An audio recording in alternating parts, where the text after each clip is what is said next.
Hello friends, जय हिंद। तो स्वागत है आपका अपना यूट्यूब चैनल एजुकेशनल नॉलेज में।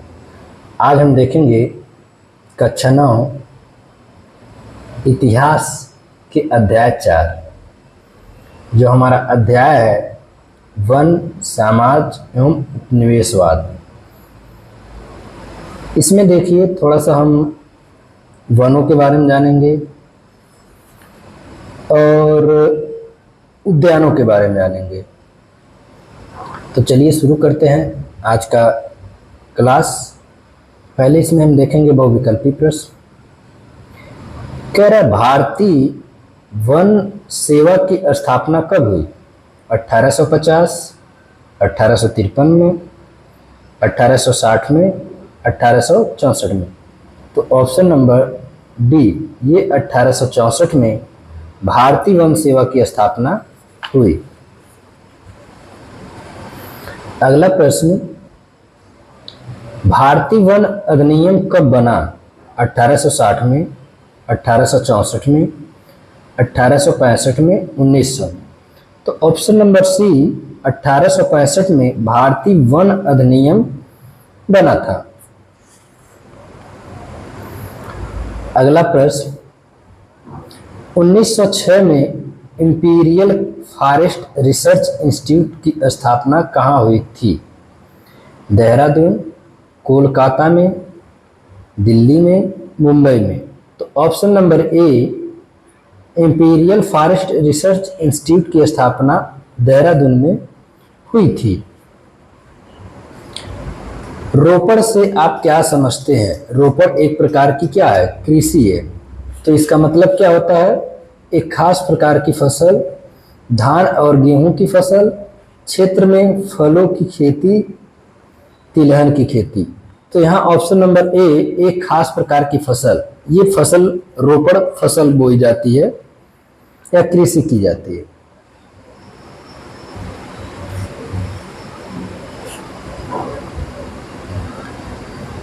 भारत का प्रथम वन महानिदेशक कौन था? Lord Dalhousie, Lord Macaulay, Dietrich Brandis, इनमें से कोई नहीं।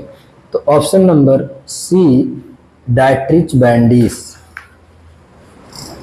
अगला प्रश्न, सबसे अच्छे वन क्या कहलाते हैं? आरक्षित वन, दुर्गम वन, ग्रामीण वन, कटीले वन। तो ऑप्शन नंबर ए, आरक्षित वन, ये सबसे अच्छे वन कहलाते हैं।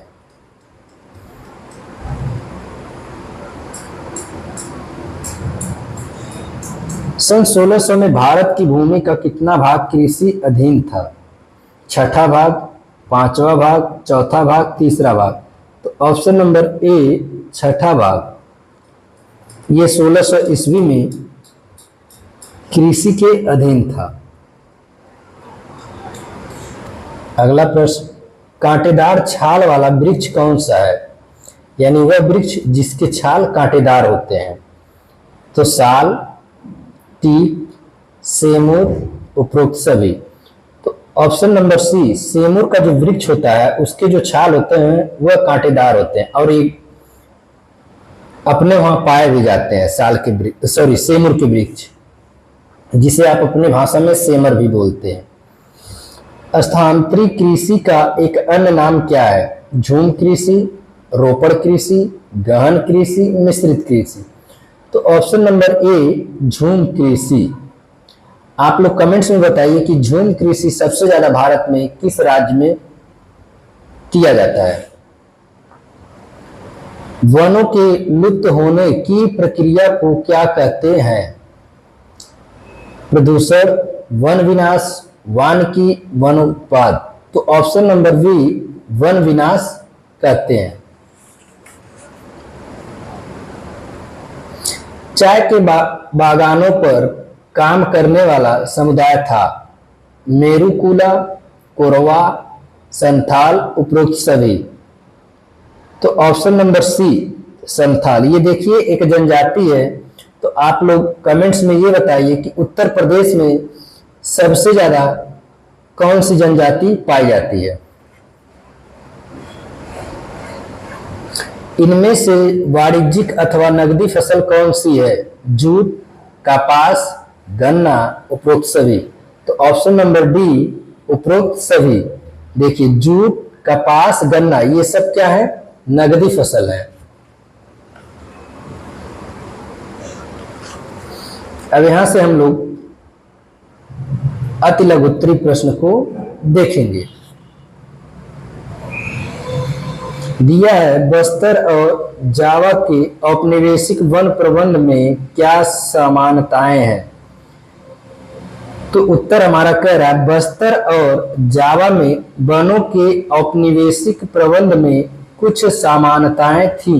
दोनों ही मामलों में वनवासियों के पारंपरिक अधिकारों को छीन लिया गया और उन्हें अपने औपनिवेशिक आकाओं के लिए काम करने के लिए मजबूर किया गया। तो ये बस्तर के जावा औपनिवेशिक वन प्रबंधन। सदाबहार वन किसे कहा जाता है और किस राज्य में पाया जाता है?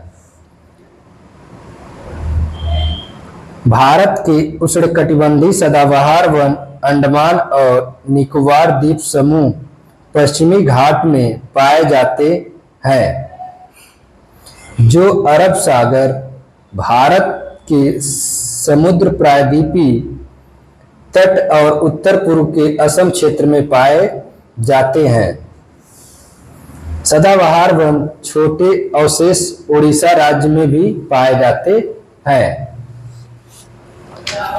अगला प्रश्न है राजस्थान में किस प्रकार के वन पाए जाते हैं? यानी राजस्थान देखिए क्या है, भारत का सबसे ज्यादा मरुस्थल पाया जाने वाला वही है। यानी भारत में जो मरुस्थलीय भूमि है वो राजस्थान में पाई जाती है। तो हमें ये जानना जरूरी है कि राजस्थान में किस प्रकार के वन पाए जाते हैं। उष्णकटिबंधीय शुष्क पर्णपाती वन, ये वन राज्य के कुछ भागों में छोटे छोटे टुकड़ों में पाए जाते हैं। अरावली पर्वतमाला की उत्तरी और पूर्वी ढलानें ज्यादातर अलवर, भरतपुर और धौलपुर जिलों में इस प्रकार के वनों से आच्छादित है। ये सब राजस्थान के जिला हैं, अलवर, भरतपुर और धौलपुर। तो इन जिलों में ज्यादातर उष्णकटिबंधीय शुष्क पर्णपाती वन पाए जाते हैं। अगला प्रश्न, चाय के बागान के लिए किस प्रकार का जलवायु होना चाहिए?